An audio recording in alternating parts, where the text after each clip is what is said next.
Hey there, I'm Ryan Winter with Pro Business Advice, and I am joined today by the very awesome Rob Troxell. Rob, how are you? Hey, doing well, Ryan. Thank you. How are you? I'm fantastic. Good. Rob is a member of Pro Business Advice. He is one of our fractional chief operating officers, and he has an incredible story that we're going to get into today. We're going to talk about how his story translates to helping small businesses achieve their goals. So, Rob, really excited to jump into this. First things first, where are you calling from today? I'm in Pennsylvania, a town called Lancaster, about 60 miles west of Philadelphia. Fantastic. It is chilly there today, right? It is very chilly here. Yes. Yeah, for sure. Awesome. Well, I'm down in Florida, so it's not as cold here, but still chilly today. It's a cold winter day all over. It is. Yep. Well, let's get into the meat and potatoes real quick here. So, Rob, you've got a pretty diverse background in terms of your professional experience. I want to get into, what are some of the reasons why you believe being a fractional chief operating officer is the right fit for you? And then I'm also curious to know, based on your experience, why you think a fractional chief operating officer could be the best fit for a small business. Sure. Yeah, good questions, Ryan. I spent my career in small businesses with companies 25 members and less. Well, the first one might have had 30. Um, but I've learned that leadership has to wear many hats in small business, and there are just a lot of different things that few people need to get done. Whereas in a larger organization, you might be able to divvy out the roles a little more equitably. And small business, it's all hands on deck. Everybody's got to be pulling in the same direction. Everybody's got to be willing to do that qualifier at the end of every job description that says "and other duties as assigned." Is a big one for small businesses. And so, coming through my entire career in that culture, I know what it takes. I've worn the many hats. It's worn the hair off my head, and so it's just I feel that I'm really well positioned to be able to speak intelligently into the small business community and be able to help them to grow their business. That is fantastic. I've never really thought about it, but yeah, that qualifier that you often see at the end of job descriptions, other duties as required. Hmm. I'm a fractional chief operating officer myself, and I Yeah, think that line really sums up why a lot of businesses bring us on in the first place. And that that's is instead of having all of the other job description or people following that, they only follow the other duties as required. And those tend to change every day for a lot of businesses, right? Oh, it absolutely can. Yeah, for sure. Yep, and depending on the season and whatnot. Yeah, Yeah. So I know when I'm working with clients, one thing that I like to do is really make sure that people know what their jobs are, and that means having a written job description. And you mentioned the other hats thing. It's like whenever I hear someone say, "Yeah, we all wear multiple hats," I'm like, "Great, I can help." That's not a good thing. there you go. Yeah, for sure. So Yeah, no speaking of doubt. wearing multiple hats, walk us through some of your professional experiences that stand out. I'm particularly interested in your career in the book world and publishing. Sure. Yeah, we were a distributor. I worked with Choice Books. We're a nonprofit inspirational book distributor. Worked with the publishers. Did everything from. I started in as a national account manager for 5 years, and kind of the right hand man, the wearing all the hats when the executive director had stuff that he needed help with. I was his go to. And then when he stepped aside and stepped out of the business after 20 some years and just feeling burned out, I became the executive director for Choice Books Pennsylvania, which was our distributor. I say local. We did business in 7 states, and I quickly saw how he burned out or why he burned out. Um, just trying to run the business from in the weeds is okay on the day to day, but it gets really tiring really quickly. and it also prohibits the the director or the CEO from being able to cast vision, from being able to see the organization from 30,000 feet or 60,000 feet, and see, where are we going, where do we want to be going, and how can we get back on the track, and where should we be going. um, I brought I redid our leadership team by bringing in an operations manager, and for a small distributor that we had decent staff, but we were working on razor thin margins in the distribution business, and probably really could have used a fractional COO to help me come in alongside me, sit down, see who's doing what, how can the leader lead from 60,000 feet and not be in the weeds. And it really would have benefited me and our bottom line, frankly. I did hire an operations guy, and he did a great job. He came in with very little supervisory experience, but he knew the business. He had previously worked with us, and did a great job of handling a lot of the day-to-day stuff that I was doing. But again, and I don't regret hiring him, but knowing what I know now, it would have been nice to bring somebody in and maybe just have them set the tone, help set the tone, the organizational culture and whatnot, and just see who we already had, who possibly could have done the day-to-day stuff, and instead of bringing in somebody from the outside with that full-time benefits and salary and benefits and whatnot. Yeah. Yeah, that's sometimes a difficult question to answer, which is it's kind of the cost benefit question of, do we bring someone on full time or do we go the fractional route? And there's a lot of factors that can play into that and should play into that. It's a big decision. Yeah. But for most businesses, most small businesses, it does come down to the language of business, which is money.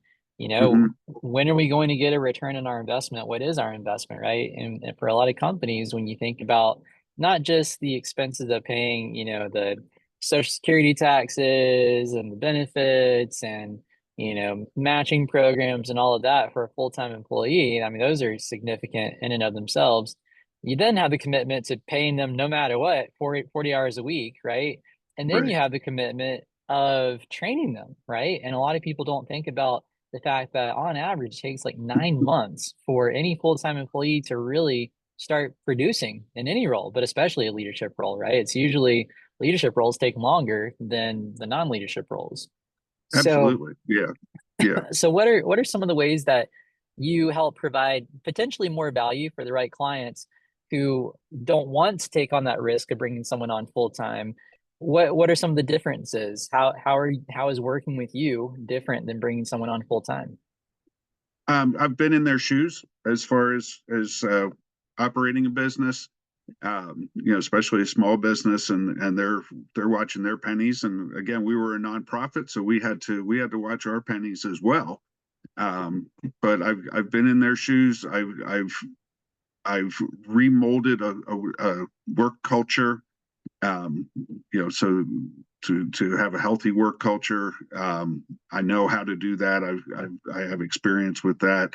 Um, I'm a relational person, so I can easily dig in and just work to build trust in their organization. Not just trust with me as a fractional COO, but trust with each other.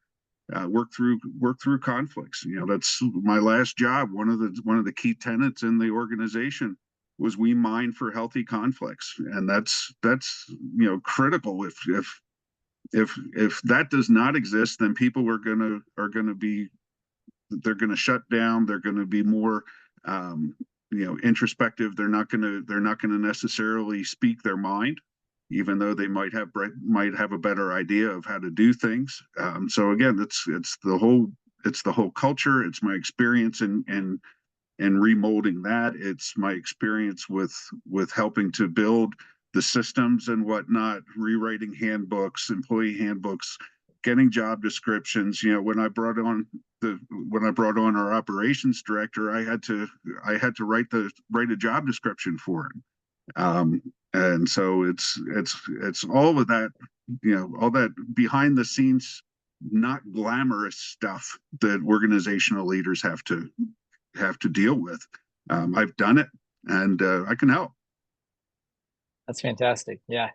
I believe you can too. And, a lot of times people ask, all right, well, you don't have specific experience in my industry. What do you say to that? Put yourself back in the shoes that you were in as the leader of the distribution company. If you were looking for a fractional chief operating officer, if you knew that we existed at the time, Yeah. what would be your thoughts in terms of what you're looking for in that person? And then now that you are one, what are your thoughts today? How do you find the right match? Yeah. I may not have specific industry experience, but I have experience, and that's why we sit down with the owner of the company, the CEO, or what have you, whatever title he or she may hold, and sit down, have meetings with them, talk to them, learn about what they're doing, why are they doing it, are they on the right path for where they want to be, and again, how can we help them get back on that? The systems that we use with pro business advice translate in any industry, and so it's our expertise in knowing those systems and incorporating those systems and making them fit the industry that we're working with, and the company that we're working with. And that's where communications between us as the fractional COOs and the business owners and the leaders of the businesses is critical, so that their investment in us will reap rewards for them. Yeah, it's huge. Yeah, I love that. And also, I've been in this business a little bit longer than you have. I've been a fractional chief operating officer a couple years more than you have, but the reason why we are working together and why you're part of Pro Business Advice, and don't let me speak for you, but I think you would agree with the fact that you've been in business, you've taken the bumps and bruises in business in general for Mm-hmm. decades. Sure. And that business experience, just business, knowing business is a thing, right? We are Absolutely. business people. And when you break business down to what is business, right? It's the art and the science of bringing people and processes together to make money, right? Sure. So when you extrapolate it even further from that, business is kind of business. They're all kind of the same in terms of, the basics, right? So when I work with clients, I'm always amazed. It doesn't matter what industry they're in, they typically have a lot of the same issues. They're usually issues related to time management, communication, documented processes, clear vision, things like that. So, one last question for you, kind of on that note. What are some of the superpowers that you feel like you uniquely bring to the table when it comes to working with small businesses as a fractional chief operating officer? Sure. That's a great question, Ryan. My background is in communications, and from the business end of it, not in media. I have a communications degree, and so I've long felt that the key to any successful relationship is good and strong communications. So we can work through that. You had just mentioned that. How is leadership communicating their mission and vision to their staff?